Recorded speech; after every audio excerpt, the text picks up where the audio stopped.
As the Super Hornets get closer to the ocean disturbance, he suddenly spots another craft above it, a much smaller white object with an oblong shape, hovering, then darting just above the waves.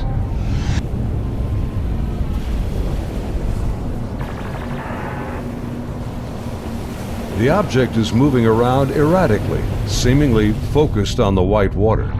The shape is similar to a tic-tac.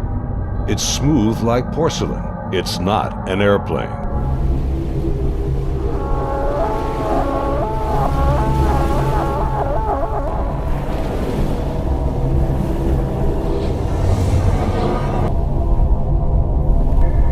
Suddenly, the object begins to rise into the air.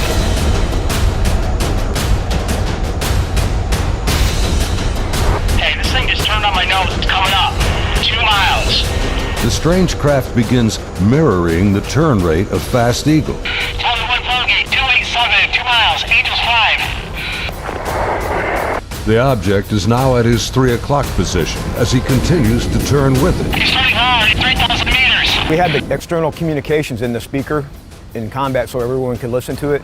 And the next thing I hear in the radio going, oh my God, I'm engaged, I'm engaged. 1,000 meters, he's southwest, Angels 8.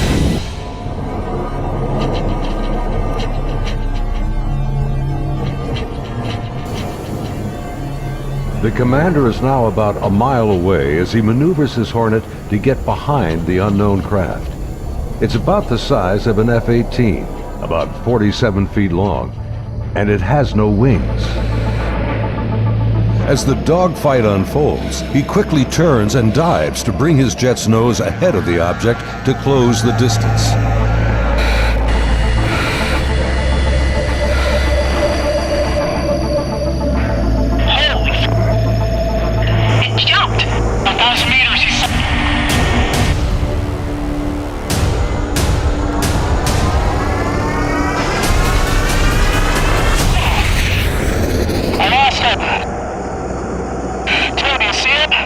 Suddenly, the tic-tac rockets past.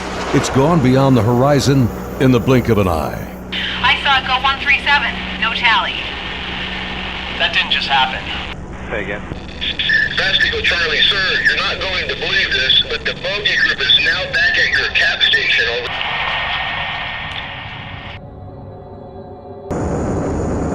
As Fast Eagle returns to the area of the ocean disturbance, the object is gone, and the sea is once again calm. Soon, they land on the ship.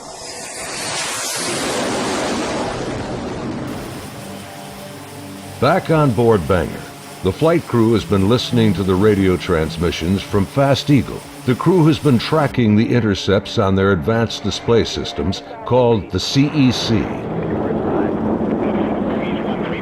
One of the radar operators, who wishes to remain anonymous, describes hearing the fear in the pilots' voices, and he knows this is no drill. I had a good friend who flew on the Hawkeyes. We've been calling him Roger to protect his identity because he didn't want to come forward at this time, but he wanted to contribute to the story to verify that it actually happened.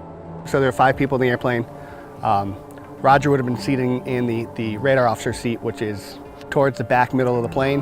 To the side of each one of them or behind them, depending how the chair's rotating, is a window.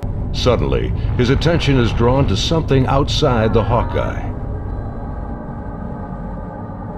He and the entire crew watch in disbelief as a tic-tac object suddenly forms up on their E2 and then just as quickly shoots away from sight. The crew is left in disbelief.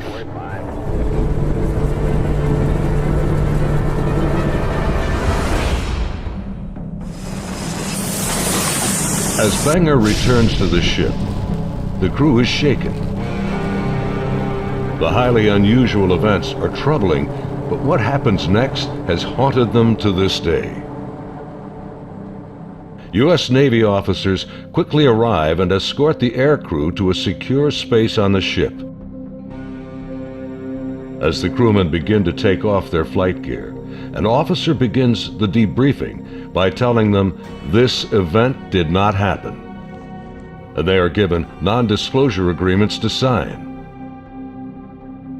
They are warned to never discuss this event again. Again, we're preparing for the air defense exercise. So now we got all the squadrons launching off the carrier because they're all up going to do their functional check flights. Senior Chief Day watched in disbelief as the Tic Tac UFOs reacted to the incoming fighter jets. All the objects in the sky, they all dropped out of the sky from 28,000 feet down to 50 feet. Based on the Spy 1 Bravo radar system, the object descended at over 24,000 miles an hour. It was unbelievable because normally what would happen if a normal aircraft did that? First of all, it would fly apart. It wouldn't be able to withstand the G-forces, and there would be multiple sonic booms. It would be boom, boom, boom, boom, boom, boom, boom, boom, boom, and this did not make any sonic booms. From what I observed, I saw that it went from, right around between 25 and 30,000 feet down to sea level and below sea level. Contact, tag number 042. Below sea level was confirmed to me by the actual sonar techs that were in combat, in communications with other techs that had said they had an active track on it under the water.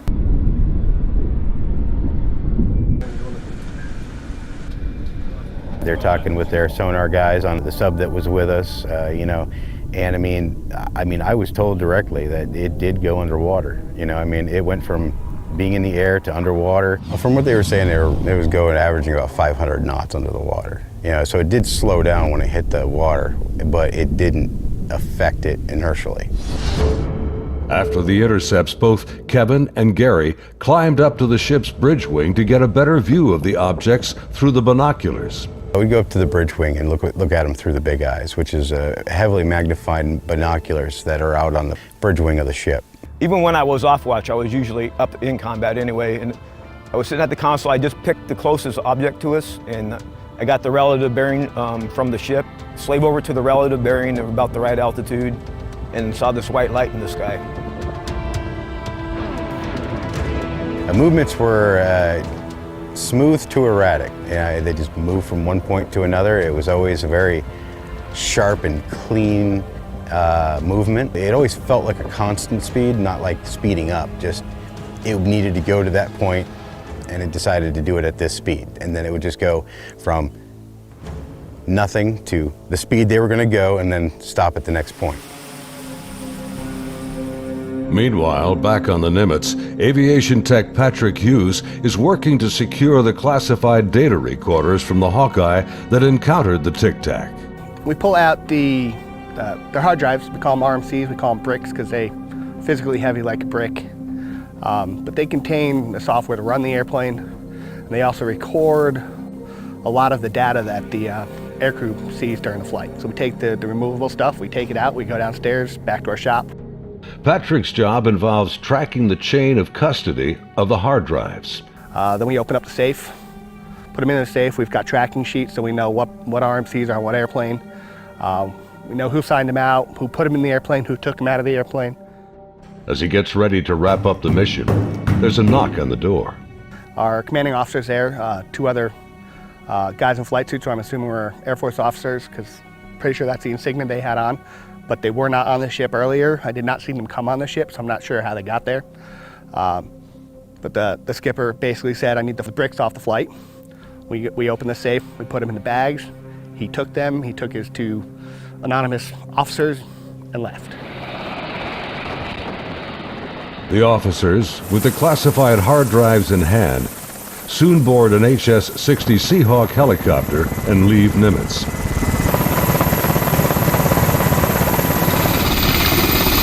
Soon thereafter, Petty Officer Voorhees has his own visit by unknown officials on the Princeton. Once they landed and everybody got off, then about maybe 20 minutes later, I got called in to have all my data recording tapes turned over.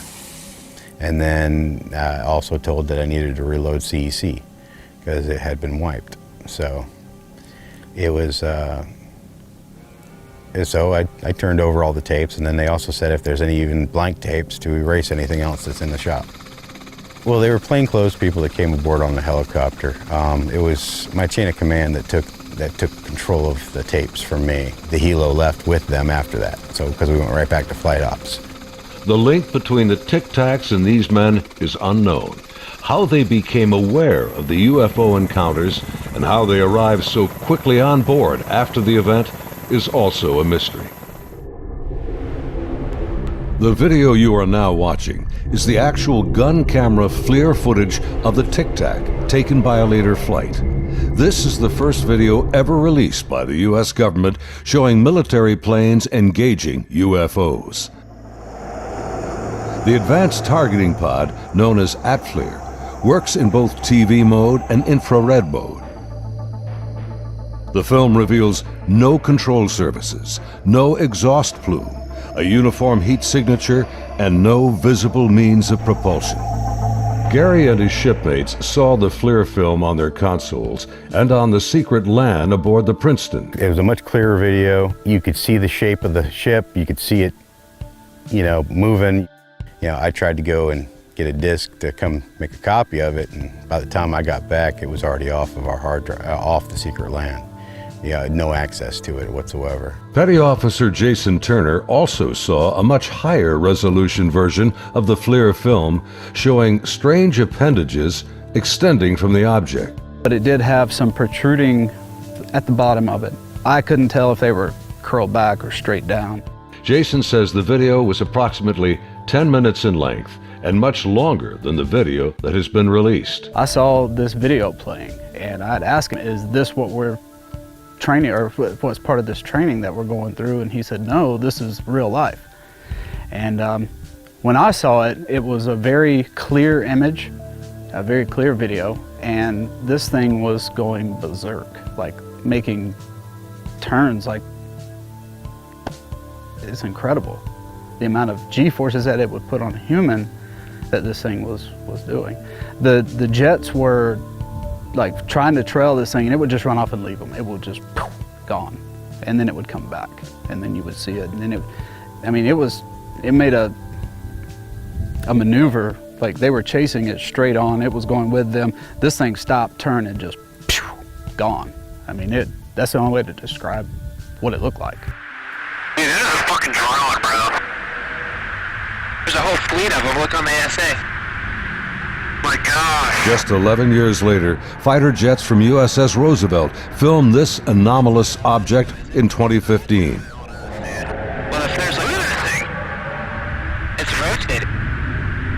Like the Nimitz encounter, they too were conducting routine training when fleets of UFOs were encountered by the pilots. The Nimitz encounters remained cloaked secrecy for over 13 years. The first-hand testimony about UFO sightings is practically unheard of from military service members. Thanks to the brave and honest accounts of the sailors and naval aviators who have come forward to relate their experiences, and of the remarkable videos they filmed that day, the silence has been broken. I dealt with this all on my own for many, many years, and it was not a very pleasant journey to go through, because no one really believes you. But now things have changed, and anyone out there that's struggling with this and wants to reach out, there is now a group that you can reach out to and get help and support and vindication. It's honestly been a little relieving to be able to actually talk about it and how important that event really was, and not just keep blowing it off. There's people out here that really need to know and want to know, and you have the support of me and Kevin and my other shipmates that have come forward and decided to talk about it. My role is to describe the story and convince people that yes, this event really happened and these objects were really real, but what they are, I have no idea. It is something. I want to know what it is. That's the whole reason I chose to come forward to contribute to the story, because there is a story here, there is more information here. The more of us that talk about it, the better chance of the full story coming together. And it's vindication for us that other people are looking into it, and we finally tell our story and people listen. If you need to get a hold of us or would like to talk to any of us, Kevin, me, or any of the other guys that have come forward, there'll be an email address at the end of this video that you can contact them and they can get a hold of us. If you or someone you know has witnessed unknown objects from military ships or planes, please contact us at the address on your screen. You can remain anonymous. As we strive to understand these encounters and come to terms with what they mean, there's something far beyond the horizon and the limits of our comprehension waiting for all of us.